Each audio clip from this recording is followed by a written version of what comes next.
ولی اورنگ آبادی۔ ولی محمد نام اور ولی تقلص تھا۔ ابتدائی حالت زندگی کسی حد تک پردہ خفا میں ہیں۔ اتنا پتہ چلتا ہے کہ 1649 سے قبل اورنگ آباد میں پیدا ہوئے اور وہیں ان کی پرورش و تربیت ہوئی۔ ان کے کلام سے پتہ چلتا ہے کہ وہ ایک اعلیٰ تعلیم یافتہ انسان تھے اور علم کے شوق میں انہوں نے دور دراز کے سفر اختیار کیے۔ چنانچہ پتہ چلتا ہے کہ 20 سال کی عمر میں تکمیل علم کے لیے گجرات گئے اور عرصے دراز تک وہاں قیام کیا۔ وہاں نہ صرف علوم ظاہری کا اکتساب کیا بلکہ حضرت شاہ وجیہ الدین گجراتی سے فیض باطنی بھی پایا۔ قرآن، حدیث اور فقہ کے علاوہ علم عروض پر بھی کافی دسترس حاصل تھی۔ 1700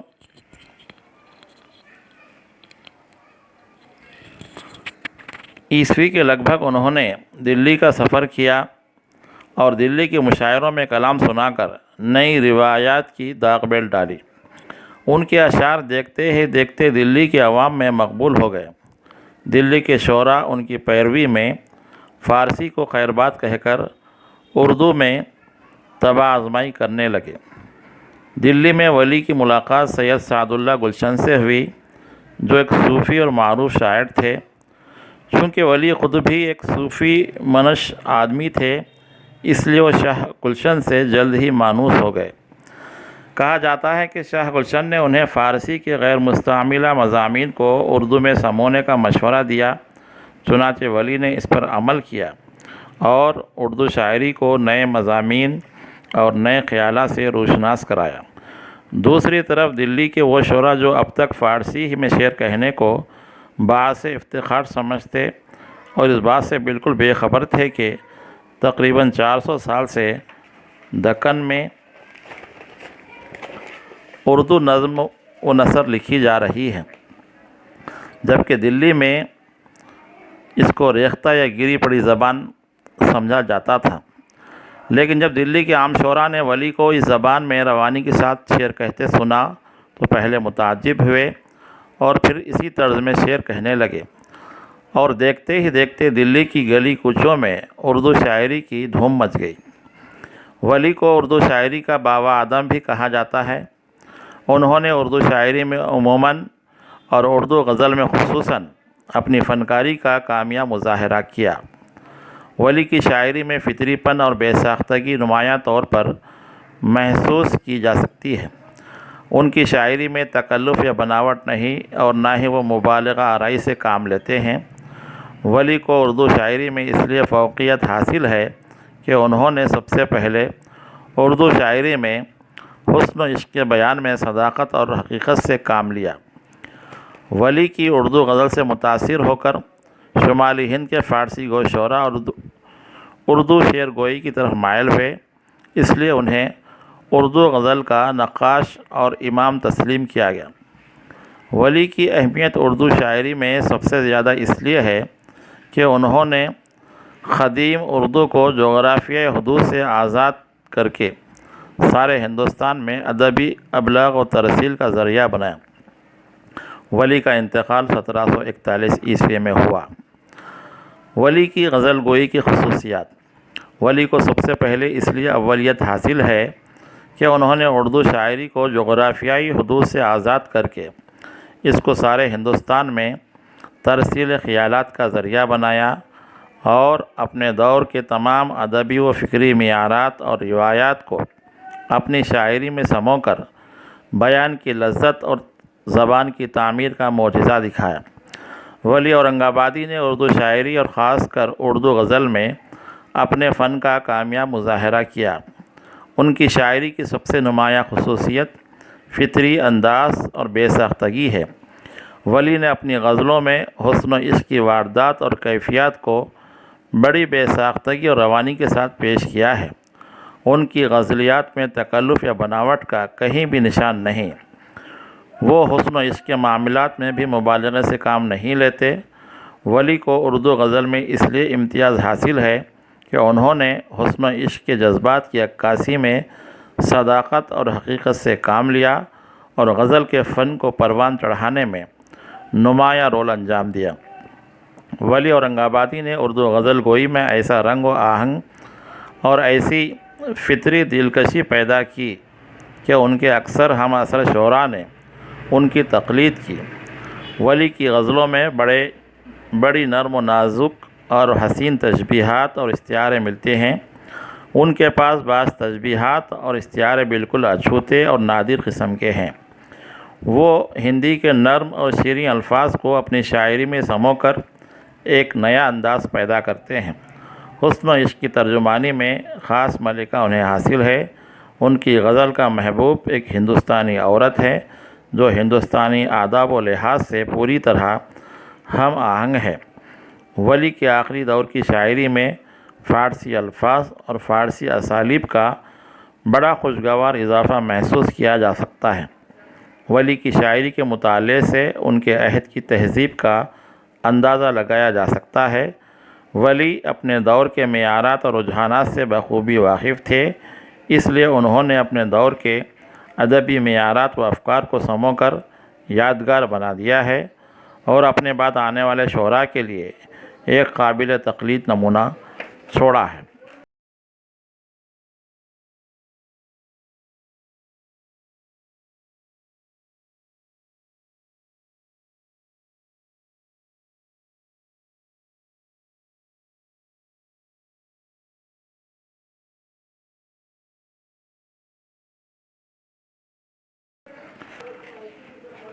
ڈگری سال اول کی کتاب مطالعہ ادب میں سب سے پہلے ولی اورنگ آبادی کی 2 غزلیں دی گئی ہیں۔ ان غزلوں سے منتخب اشعار اور ان کی تشریح پیش ہے۔ ولی کی پہلی غزل جو مطالعہ ادب سال اول کی کتاب میں ہے، اس کا مطلع اس طرح ہے: پی کے ہوتے نہ کرتوں مہکی ثنا، پی کے ہوتے نہ کرتوں مہکی ثنا، معتبر نہیں ہے حسن دور نما۔ حوالہ: یہ شعر ولی دکنی کی غزل سے لیا گیا ہے۔ یہ غزل کا مطلع ہے۔ تشریح: غزل کے مطلع میں شاعر ولی دکنی کہتے ہیں کہ محبوب کے ہوتے ہوئے کسی کو چاند کی تعریف نہیں کرنی چاہیے، کیونکہ جو حسن سامنے ہے اس کے مقابلے میں دور رہنے والے چاند کی تعریف کرنا مناسب نہیں ہے۔ دور کے حسن کے اعتبار نہیں کیا جا سکتا، جبکہ اپنا محبوب تو مجسم سامنے موجود ہے۔ اس طرح خواب و خیال کی جنت بسانے کے بجائے حقیقت کی زندگی گزارنے کی شاعر تلقین کر رہے ہیں۔ انسان خواب میں بہت کچھ دیکھ سکتا ہے، لیکن اس کی روبرو حقیقت ہے اور وہی اصل ہے۔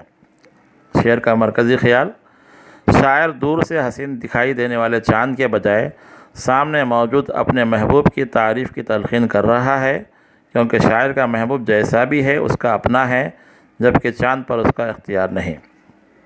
غزل کا دوسرا شعر: باعث نشہ دو بالا ہے، باعث نشہ دو بالا ہے، حسن صورت کے ساتھ حسن ادا۔ حوالہ: یہ شعر ولی دکنی کی غزل سے لیا گیا ہے۔ تشریح: شاعر ولی غزل کے شعر میں کہتے ہیں کہ یہ اچھی بات ہے کہ انسان کے پاس اچھی صورت کے ساتھ اچھے اخلاق بھی ہوں۔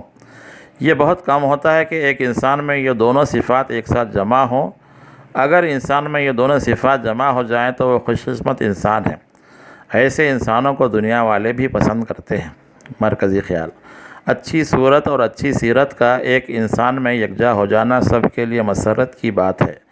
اس لیے اچھی صورت رکھنے والوں کو چاہیے کہ وہ اپنے اندر اچھی صفات بھی پیدا کریں، تب وہ سب کے لیے پسندیدہ ہوں گے۔ غزل کا تیسرا شعر: نہیں ہے گل پی کے مکث عالم میں، نہیں ہے گل پی کے مکث عالم میں، قائل اس بات کی ہے باد صبا۔ حوالہ: یہ شعر ولی دکنی کی غزل سے لیا گیا ہے۔ تشریح: اس شعر میں شاعر ولی اپنے محبوب کے حسن کی تعریف کرتے ہوئے کہتے ہیں کہ ان کے محبوب جیسا کوئی بھی پھول نہیں ہے۔ عام طور سے پھول کو خوبصورت کہا جاتا ہے، لیکن شاعر اپنے محبوب کو پھول سے بھی خوبصورت کہتے ہوئے یہ دعویٰ کر رہا ہے کہ کوئی پھول بھی اس کے محبوب جیسا حسین و جمیل اور نازک نہیں ہے۔ اس بات کو میں ہی نہیں باد صبا بھی تسلیم کرتی ہے۔ میں اپنے محبوب کے حسن کے بجائے میں کچھ زیادہ ہی کہہ دوں، لیکن صبح کی ہوا جو چمن پھرتی ہے وہ بھی اس بات کی قائل ہے اور گواہی دے رہی ہے کہ شاعر کا محبوب پھول جیسا خوبصورت ہے اور دنیا میں کوئی بھی پھول اس جیسا نہیں ہے۔ مرکزی خیال: شاعر اپنے محبوب کے حسن کا دیوانہ ہے، وہ اس پر فریفتہ ہے، اس لیے وہ اس کے حسن کی تعریف کرتے ہوئے اسے پھول سے بھی خوبصورت قرار دے رہا ہے۔ ولی کی غزل کا مقطع ہے: اے ولی سخن کو وہ بجھے، اے ولی سخن کو وہ بجھے، جس کو حق نے دیا ہے فکر رسا۔ حوالہ: یہ شعر ولی دکنی کی غزل سے لیا گیا ہے اور یہ غزل کا مقطع ہے۔ تشریح: شاعر ولی غزل کے مقطع میں اپنی شاعری کی تعریف کرتے ہوئے کہتے ہیں کہ میرے کلام کو وہ ہی سمجھ سکتے ہیں جنہیں خدا نے بہت علم دیا ہے اور صحیح فکر اور سوچ دی ہے، کیونکہ میرے کلام میں معنی و مفہوم کے سمندر پوشیدہ ہیں۔ میرے کلام کے گہرے معنی وہی سمجھ سکتے ہیں جنہیں علم کے ساتھ اعلیٰ فکر بھی حاصل ہے۔ اس طرح شاعر ایک طرف تو اپنی شاعری کی گہرائی کا ذکر کر رہا ہے تو دوسری طرف لوگوں کو بھی اس بات کی ترغیب دلا رہا ہے کہ وہ اس کلام کے معنی سمجھنے کی اپنے اندر فکر کریں۔ مرکزی خیال: شاعر کو اپنے کلام کی گہرائی اور معنویت کا اعتراف ہے، اس لیے وہ لوگوں سے کہہ رہا ہے کہ میرا کلام گہرے معنی لیے ہوئے ہے، اس لیے میرے کلام کو سمجھنے کے لیے علم اور خدا کی توفیق کی ضرورت ہے۔ یہ ولی کی غزل پہلی تھی اور جیسا کہ ہم نے ولی کی شاعری کی خصوصیات میں پڑھا ہے، اس میں عشق حقیقی کی جذبات بھی ہیں اور فکر بھی ہے۔ مطالعہ ادب سال اول میں شامل ولی کی دوسری غزل کا مطلع اس طرح ہے: سجن کے بعد عالم میں دیگر نہیں، سجن کے بعد عالم میں دیگر نہیں، ہمن میں ہے ولے ہم کو خبر نہیں۔ حوالہ: یہ شعر ولی دکنی کی غزل سے لیا گیا ہے، یہ غزل کا مطلع ہے۔ تشریح: شاعر ولی اپنی غزل کے مطلع میں کہتے ہیں کہ میرے محبوب جیسا خوبصورت اور با اخلاق اس دنیا میں کوئی دوسرا نہیں ہے۔ اتنی اعلیٰ صفات والا میرا محبوب ہمارے درمیان موجود ہے، لیکن ہمیں اس کی خبر نہیں ہے۔ یہ انسانی صفت ہوتی ہے کہ ان کے درمیان کوئی اعلیٰ صفات والا انسان موجود رہتا ہے، لیکن زندگی میں اس کی قدر نہیں کی جاتی۔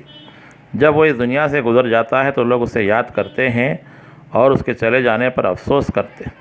مرکزی خیال: انسان کی زندگی میں قدر نہیں ہوتی، اس کے مرنے کے بعد اسے یاد کیا جاتا ہے، لیکن شاعر اپنے محبوب کو نہ صرف یاد کرتا ہے بلکہ اسے دنیا کا سب سے خوبصورت انسان قرار دیتے ہوئے اس کی قدردانی پر زور دیتا ہے۔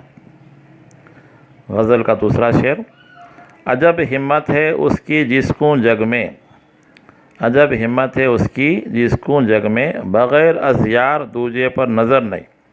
حوالہ: یہ شعر ولی دکنی کی غزل سے لیا گیا ہے۔ تشریح: شاعر ولی غزل کے شعر میں کہتے ہیں کہ میرا محبوب اس دنیا میں اپنے یار کے علاوہ کسی اور پر نظر نہیں رکھتا، وہ اپنی امداد کے لیے کسی اور کے آگے ہاتھ نہیں پھیلاتا بلکہ اپنے عاشق پر اسے اطمینان ہے۔ انسان کو دنیا میں اپنی ضروریات کی تکمیل کے لیے صرف خدا سے ہی مدد مانگنی چاہیے اور کسی اور کی طرف امید سے نظر نہیں ڈالنا چاہیے۔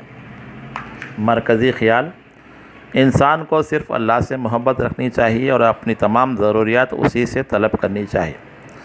غزل کا تیسرا شعر: نہ پوچھو درد کی بے درد سوں بات، کہے کیا بے خبر جس کو خبر نہیں۔ حوالہ: یہ شعر ولی دکنی کی غزل سے لیا گیا ہے۔ تشریح: شاعر ولی غزل کے شعر میں عشق کے درد کی کیفیت بیان کرتے ہوئے کہتے ہیں کہ عشق کے درد کی کیفیت وہی جانتا ہے جو عشق میں مبتلا ہے۔ جو لوگ غم عشق میں ڈوبے ہوئے نہیں ہیں انہیں کچھ خبر ہی نہیں کہ عشق کیا ہے، اس کا درد کیا ہے۔ انسان کو جب کسی کام کے دھن کی سوار ہو جاتی ہے تو وہ اس کو انجام دینے کے پیچھے لگ جاتا ہے اور اس کام کی راہ میں جو کچھ رکاوٹیں، تکالیف اور پریشانیاں آئیں وہ انہیں خوشی سے برداشت کرتا ہے۔ اس انسان کو معلوم رہتا ہے کہ کوئی کام کرنے کے دوران کیا کیا تکالیف پیش آتی ہیں۔ اگر وہ اپنی تکالیف کا دوسروں سے ذکر بھی کرے تو انہیں اس کا احساس نہیں رہتا۔ مرکزی خیال: درد کی بات کو بے دردی سے نہیں پوچھنا چاہیے۔ درد کا مزہ وہی لوگ جانتے ہیں جو درد میں ڈوبے رہتے ہیں۔ ولی کی غزل کا مقطع ہے: ولی اس کی حقیقت کیوں کہ بوجھوں، ولی اس کی حقیقت کیوں کہ بوجھوں کہ جس کا بوجھنا حد بشر نہیں۔ یہ شعر ولی دکنی کی غزل سے لیا گیا ہے۔ یہ غزل کا مطلع ہے، یہ غزل کا مقطع ہے۔ شاعر ولی غزل کے مقطع میں ایک اہم حقیقت کی طرف اشارہ کرتے ہوئے کہتے ہیں کہ خدا اور اس کی عالی شان قدرت کے جو راز ہیں وہ خدا ہی بہتر جانتا ہے۔ یہ انسانی عقل اور اس کی حد کے آگے کی بات ہے کہ انسان خدا کی ذات اور اس کی قدرت کے بارے میں جاننے کی کوشش کرے۔ انسان کو صرف اتنا جان لینا چاہیے کہ اس کائنات اور انسان کو بڑی قدرت والے خدا نے پیدا کیا ہے۔ انسان کو اسی کی عبادت کرنی ہے اور موت کے بعد اسی کی طرف لوٹ کر جانا ہے۔